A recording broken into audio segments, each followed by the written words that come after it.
Você já se sentiu perdido na sua carreira profissional? Sem saber para onde ir ou o que fazer? Eu me chamo Elisane, estou aqui hoje com Iago Miranda no estúdio Inspiração para motivar você. Você já conhece minha história?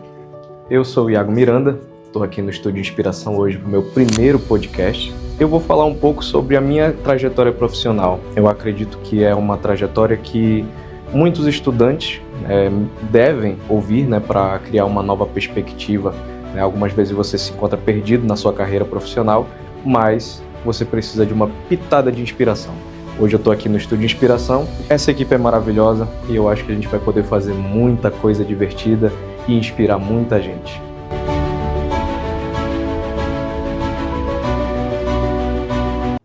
Olá pessoal, eu me chamo Elisane e hoje estamos aqui no primeiro podcast com Iago Miranda. Vamos conhecer mais sobre sua trajetória, desafios e dicas. Então, vamos lá. Tudo bem, Iago? Tudo bem, Elisane. Seja muito bem-vindo ao nosso podcast. Obrigado. Separei algumas perguntas aqui para eu estar lhe fazendo esta manhã. Mas eu gostaria de começar perguntando sobre sua carreira. Uma dessas perguntas é: quem é Iago Miranda? Bom, Iago Miranda é filho, é neto, é sobrinho, mas acima de tudo é neto de Aldenora de Guadalupe.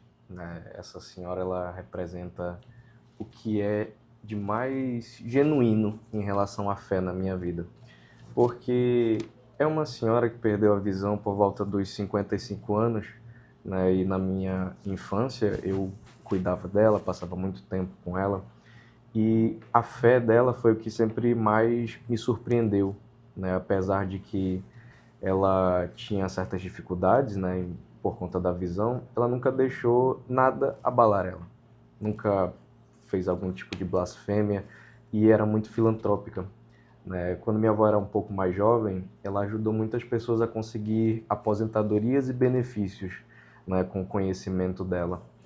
E o que me surpreende também é que ela não tratava isso como um trabalho ou que fizesse parte do financeiro dela. Ela tratava isso como um dom divino. Então ela não cobrava essas pessoas. As pessoas tinham que forçar ela a aceitar, valores ou então uma contraprestação pelo serviço. Ela foi uma senhora que faleceu, acho que não teve o fim que merecia, mas teve uma história muito bonita e é uma história muito inspiradora no que diz respeito à fé. Mas Iago Miranda também é neto do senhor Nelson e da dona Raimunda, que até hoje são vivos, E aos 50 anos aí de casamento, eles conquistaram grandes feitos com bem pouquinho, sabe? São pessoas que têm dificuldade até de escrever o próprio nome. Minha avó se aposentou como serviços gerais, em uma empresa do distrito. E meu avô sempre foi comerciante, sempre teve um bar, uma mercearia, E com pouquíssimo estudo eles conseguiram conquistar sua casa, seu carro, disciplina também. Hoje eles moram num sítio, fora de Manaus, e vivem muito bem, e é um casal ali que tem muito amor, isso é nítido, e é uma história de muita superação. Então, eles são meu exemplo máximo de resiliência e perseverança, Mas Iago Miranda também é filho da dona Cristiane, do seu Jonas. Meu pai, apesar de que só tem o fundamental, é um vendedor de carros, faz negócios e tudo mais, e é meu exemplo máximo no que diz respeito à responsabilidade e honestidade, Meu pai, ele leva seus compromissos ao limite, ao ponto de que ele nunca faltou ao trabalho, nunca faltou por estar doente. Ele bota seus compromissos acima do próprio bem-estar. E isso é uma das coisas que eu mais admiro no meu pai. E através da disciplina dele, ele conseguiu coisas que, na condição dele, eram inimagináveis. Mas, por outro lado, minha mãe, é uma senhora que sai de casa às 5 horas da manhã e trabalha até às 3 horas da madrugada. Ela é contadora e é uma pessoa muito minuciosa no seu trabalho. E ela é muito dedicada. Foi a primeira filha a tomar a graduação, né? Foi a primeira filha, né, entre os irmãos a ter um carro zero, né? Então é uma história de muita superação também. Então eu digo que eu sou filho e neto de pessoas muito esforçadas e dedicadas. Não somos abastados, mas esforço e dedicação é o que não nos falta. Uhum. Iago Miranda também é estudante, dedicado e obstinado ao progresso. Bom, Iago, percebemos que você tem um amor enorme por esse sítio. Quem te acompanha sabe que você pode muitas vezes estar ali, né, no meio dos seus avós. Com certeza. E dentre essas gravações que o Iago faz nos seus stories, nós podemos perceber o amor e principalmente o carinho no lugar e o ambiente onde ele se encontra, que muitas vezes é no sítio dos seus avós, não é mesmo? Com certeza. Pulando para essa parte aí, eu sei que o sítio tem um carinho enorme, né, por você e você por ele. O que nós queremos saber agora, Iago, é com relação à sua infância. Como era? Minha infância, lógico, né? Temos os percalços, né, de toda a família, mas foi uma infância muito feliz. Sempre que eu pude, eu estava no sítio dos meus avós, né? Eu acho que desde antes de eu me entender por gente, eu já andava no sítio nu, correndo pela mata, tomando banho de igarapé, né? Então, esse sítio é mais do que uma casa, é o meu lar, né? Meu avô comprou esse sítio enquanto minha mãe ainda era jovem, né? E ele mora lá há mais de 40 anos, então aquilo já faz parte da minha vida, sabe? É muito comum eu estar lá. Minha infância em si, ela foi uma infância de poucos amigos, né? Sempre que eu tinha oportunidade, eu estava com pessoas mais velhas, né? Afinal, eram essas pessoas que cuidavam de mim. E como é que eu posso dizer? Eu peguei um jeito de velho. Essa é a verdade, né? Porque eu cresci rodeado de pessoas de 30, 40, 60 anos, né? E, e meu apelido, quando eu era pequeno, né, criança, era Iagos Velho. Porque eu simplesmente falava igual um velho. Né? Então eu absorvi muito essa questão do conceito que as pessoas mais velhas têm da vida, né, essa questão de política, verificar as coisas ao redor, né? Então, eu noto que na minha infância eu tive dificuldade de me relacionar com crianças, né, da minha própria idade, mas que eu gostava muito de conversar com pessoas mais velhas, seja a professora, seja os meus tios e tias, seja os meus avós, né? Foi uma infância assim que eu digo que foi de solitude, mas que eu sempre estava envolvido ali, né? Eu sempre estava estudando ou fazendo alguma outra situação como artes marciais, né? Enfim, brincando. Foi uma infância que, apesar de rodeada de uma certa solitude, foi muito proveitosa e é muito parte de quem eu sou hoje ainda. Fazendo essa chamada para você, você que tiver a oportunidade, siga as redes sociais do Iago. Ele sempre tá lá divulgando, né, o seu trabalho. Perturbando a minha velha. Perturbando a vovó, né? Porque esse é o dom do Iago, minha gente. Mudando de assunto, né? E ali na sua adolescência, na fase adulta, nós gostaríamos de saber, ainda continuou essa perturbação? Nunca vai parar, né? Enquanto minha avó for viva, eu tô perturbando ela. Perfeito. Ela era aquele tipo de vó que eu me machucava, né? Estourava a beira do meu dedo e ela dizia, bem feito, a velhinha é... Então, Iago, ali na sua adolescência, indo para a fase adulta, você pode compartilhar um pouquinho com a gente? Na minha adolescência, ela foi envolta de ansiedade, creio eu. Já na parte da minha infância, eu digo que, como eu fui criado por pessoas mais velhas, absorvi certos conceitos. E quando chegou na minha adolescência, eu comecei a ouvir do meu pai, principalmente do meu pai. Olha, te cuida, porque quando tu estiver na faculdade, tu não vai ter papai nem mamãe para custear. Então, na minha adolescência, já diria no fundamental, eu já fui mapeando as minhas possibilidades. No que eu era bom, no que eu tinha mais expertise, né? O que eu poderia fazer da vida. Né? E ali pelo 8º ano do fundamental, comecei a pensar, né? E fui consultar as pessoas que eram mais próximas a mim, ou seja, meus avós, meu pai, meus tios. E com uma autoavaliação também, sempre notei que eu nunca tive dificuldade para fazer apresentações, trabalhos em equipe, né, estar ali à frente, né, das situações. Então, tudo me direcionava ao direito, e eles também diziam que com 1 ano eu já estava argumentando, criticando, batendo boca com eles, Iago velho, né, e afins. Então, tudo direcionava ao direito. E essa ansiedade, aos poucos, foi me consumindo, né? Já fazia parte de mim pensar no que eu queria fazer. E ali, no fundamental, eu decidi, vou fazer direito. Mas ainda era algo meio turvo, assim. E a pergunta que não quer calar, Iago, por que você escolheu direito? Aconteceu de uma forma inesperada? Conte mais sobre. O que acontece? No ensino médio, no primeiro ano do ensino médio, eu me deparei com uma matéria que se chama Empreendedorismo e Projeto de Vida. Essa matéria ela nos botou em contato com diferentes profissões e uma delas foi a de advogado, né? Então teve júri simulado. E ou era tudo ou não era nada. Então fui a caráter, levantei minhas teses, né? Acabei perdendo um dos júris, e venci o outro, mas aquele momento foi decisivo na minha vida.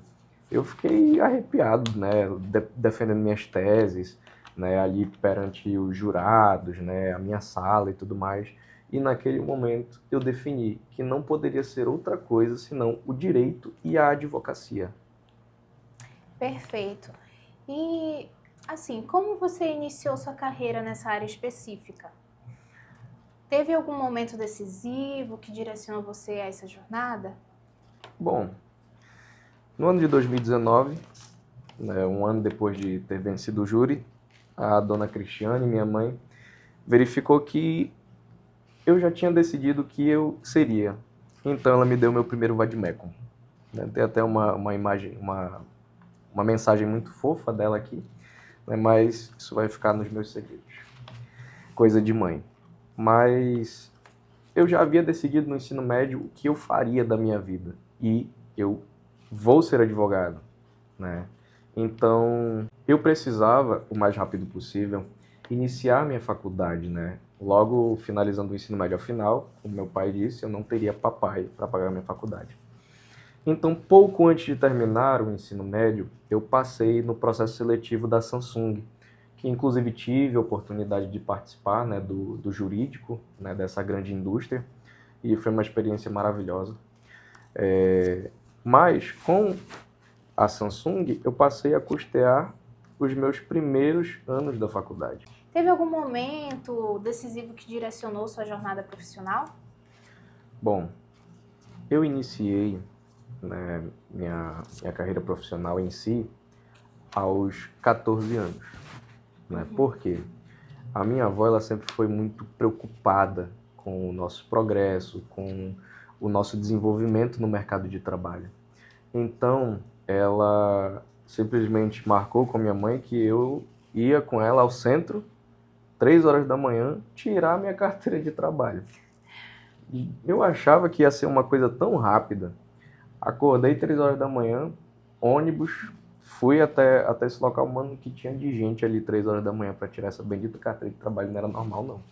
Acho que grande parte dos manauaras passou por isso. Mas, enfim, de 3 horas da manhã eu saí de lá 8, para ter uma noção, né, da coisa. E foi no PAC, Iago? Foi nesse negócio aí mesmo. Enfim, então, ela praticamente obrigou a minha mãe, né, a me matricular num curso de informática na Grupo Sucesso. E por eu sempre falar com pessoas adultas, né, ter uma desenvoltura melhor no que diz respeito à conversa, eu acabei chamando a atenção do instrutor, né, do curso. Então, depois que eu terminava meu curso, eu passei a fazer uma espécie de estágio, né, instruindo e auxiliando outros estudantes ali naquela filial da Grupo Sucesso, né? E isso me gerou até um certificado de instrutor de informática. Então, eu era estagiário / instrutor. Posteriormente, já com 16 anos, todo adolescente tem suas necessidades, né? E por não vir de família muito abastada, meus pais eles sempre quiseram que eu corresse atrás das coisas e nunca me deram nada de mão beijada. Então eu comecei a trabalhar na oficina do meu tio de gás natural veicular, né? E ganhava ali R$ 480 por mês por meia hora trabalhada. Já dava para sustentar algumas das minhas necessidades, né? Mas era um trabalho braçal, né? Eu carregava cilindros, né? Eu cuidava da limpeza ali da oficina, ajudava os instaladores a instalar o kit de gás natural nos carros. E terminando o meu ensino médio, graças a Deus eu consegui passar no processo seletivo da Samsung e inclusive fiz parte do jurídico lá e foi com a Samsung que eu custeei os primeiros anos da minha faculdade. Mas sobre o ponto decisivo sobre a minha carreira profissional foi que eu, na minha ansiedade, sabia que eu precisava urgentemente da prática no escritório de advocacia. E comecei a notar que eu enviava currículo e nada acontecia. Então, eu me voluntariei para estagiar no escritório de advocacia, custeava a minha faculdade com a Samsung, e durante a tarde eu ia para esse escritório de advocacia. O que foi o ponto decisivo foi o momento em que eles estavam contratando advogados e eu vi um advogado inexperiente chegar lá para ganhar menos que um salário mínimo. Olhei o currículo do referido advogado e só tinha lá Tribunal de Justiça, Ministério Público, Secretaria de Segurança Pública, ou seja, esse advogado passou a faculdade inteira dentro de órgão público e já com sua OAB ativa ele não conseguiu sobreviver da profissão de maneira autônoma, né? E praticamente estava iniciando ali naquele escritório para receber menos que o salário mínimo e porcentagens diminutas, né, de casos que ele pegasse para aprender a prática jurídica. Então, naquele momento, eu decidi que eu precisaria viver da prática da advocacia, do estágio da advocacia. Entende? E como resultado disso, fiz aí e sou estagiário, né, há mais de 3 anos. Então, esse foi o momento decisivo. Você é estagiário há 3 anos e meio e atualmente faz parte de um escritório onde abrange diversos nichos da advocacia. Como é atuar nesse escritório que domina diferentes áreas? Bom, não foi difícil assumir essa responsabilidade porque a minha trajetória desde o início da faculdade foi envolvido no meio jurídico em sua prática, né? Então, eu já passei por diversos escritórios e nas suas respectivas áreas. Então, vendo cada situação, é só uma questão de pesquisa e estruturar a petição jurídica, né? Então, não é difícil, né? Afinal, eu já respiro a prática há muito tempo, do momento em que eu acordo até o horário de dormir, né? Eu diria isso. E com o passar do tempo, a vida de jurista, na condição de estagiário, ela não foi algo tão somente voltado para a minha sobrevivência. Como eu falei, eu pago minha faculdade desde o início sozinho. Então, ali na necessidade, eu precisei pensar em uma nova possibilidade de ganho, né? E no meio dos estágios eu comecei a verificar que nem tudo era uma atividade privativa de advogado, porque você não pode passar de certos limites, né? Portanto, o que eu diria é que eu não tive dificuldade nenhuma de assumir essa responsabilidade, né, no escritório, porque eu já tinha uma bagagem muito grande de experiência. E só para enfatizar, o escritório que eu trabalho atualmente, ele é voltado para a advocacia empresarial.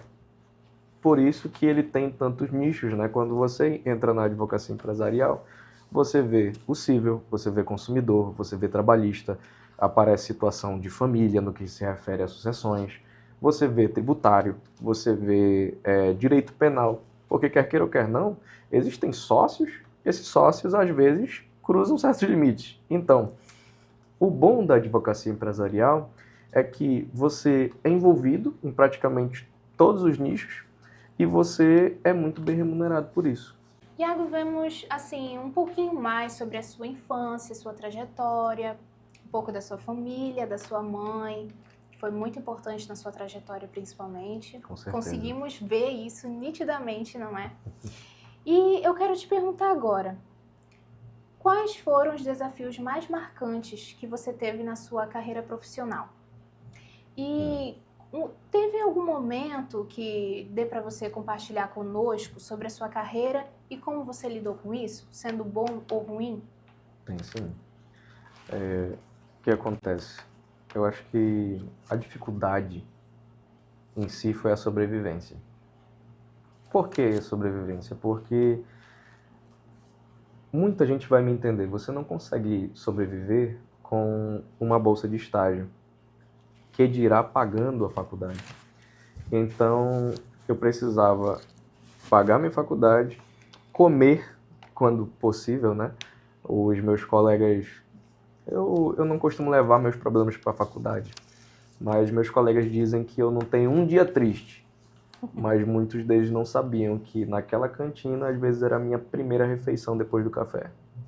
Porque justamente eu precisava dosar o dinheiro, né? Então eu preferia aguentar a tarde toda até chegar na faculdade, porque eu lancharia na faculdade e daria para esperar até chegar em casa para comer alguma coisa, né? Então foi aí que eu comecei a pensar em outras possibilidades dentro da ética, né? Então a dificuldade foi a sobrevivência e a partir da necessidade eu percebi que não poderia ser somente uma questão de sobrevivência, o estágio, mas sim uma possibilidade de ganho. Como é que eu posso dizer isso, né? Se você trabalha em um estágio trabalhista, voltado ao direito trabalhista, e esse estágio vai te pagar R$ 600 ou R$ 500, mais vale transporte, você vai aprender logo a fazer cálculos trabalhistas e vai desenvolver o conhecimento sobre o processo trabalhista em si. Quanto o advogado penalista não conhece o direito do trabalho, não domina o processo do trabalho e que dirá sabe fazer cálculos trabalhistas na maneira exata. Então, se você cobrar R$ 150 por cálculo trabalhista desse profissional, ele vai te pagar. Porque a advocacia, em sua pura essência, é o empreendedorismo. Então, apesar de que ele conhece colegas que dominam o direito trabalhista, ele não vai querer pedir ajuda, ele não vai querer dividir ganhos. Então, você demonstrando os cálculos já é metade do caminho. Cobra R$ 150 desse profissional, ele vai te pagar. Se você vender 10 cálculos trabalhistas por mês, você tem R$ 1.500 no mês. Entende?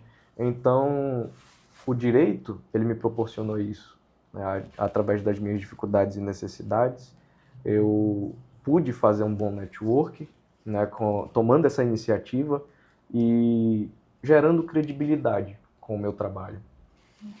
Mas um momento marcante e decisivo também foi quando eu fui fazer uma entrevista em um escritório renomado aqui em Manaus. Não vem ao caso qual escritório é, mas foi uma coisa praticamente decisiva. Bati a porta desse escritório para fazer a minha entrevista e nessa época eu não andava social, né? Não andava de costume. Então eu andava de calça jeans, sapatênis, andava de camisa social e bati a porta desse escritório, demorou para eu ser atendido, né? E quando o estagiário que abriu a porta me olhou, ele me perguntou: "Você quer vender alguma coisa?" Eu fiquei surpreso com aquela pergunta, né? Porque, independente de ser um trabalho honesto, eu não queria parecer um vendedor ali. E naquele momento, o que meu pai sempre me falou veio à tona: "Iago, seja cheiroso, fale bem e vista-se bem, pois o mundo te tratará melhor." Eu, na minha infância, eu dizia: isso é coisa de velho, isso é coisa de gente que... Mas, naquele momento, foi decisivo. Então, independente da opinião alheia, nunca mais eu deixei de vestir social, indo para a faculdade, indo trabalhar. Essa roupa é meu uniforme do dia a dia. E não é nenhum demérito. Eu sei que tem gente que vai falar, olha, lá vai o estágio. Olha, quer se aparecer e tudo mais. Mas eu sempre estou bem vestido e é isso que importa. Agora, Iago, uma pergunta inusitada. Você já brincou de ping-pong? Já assim, Na teoria e na prática? só de mesa, né, na escola. Perfeito, porque o estúdio separou uma dinâmica maravilhosa, onde eu vou dizer uma palavra para você, você vai dizer o que essa palavra pode significar para você. Tá, um exemplo. Um exemplo, um sonho, você fala. Por exemplo, viajar. Ah, eu tenho que responder... Isso, Tá. conseguiu Entendi, entender? entendi. Bom, pode ser uma palavra ou pode ser uma pergunta. Vamos iniciar? Vamos. Perfeito. Vamos. Um sonho, Prosperidade. um medo, Fracasso. uma frase inspiradora, O bom trabalho enaltece a alma e fortalece o espírito. uma pessoa favorita.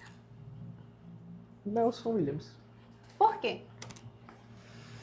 Não é o favorito, mas é uma pessoa que me inspira.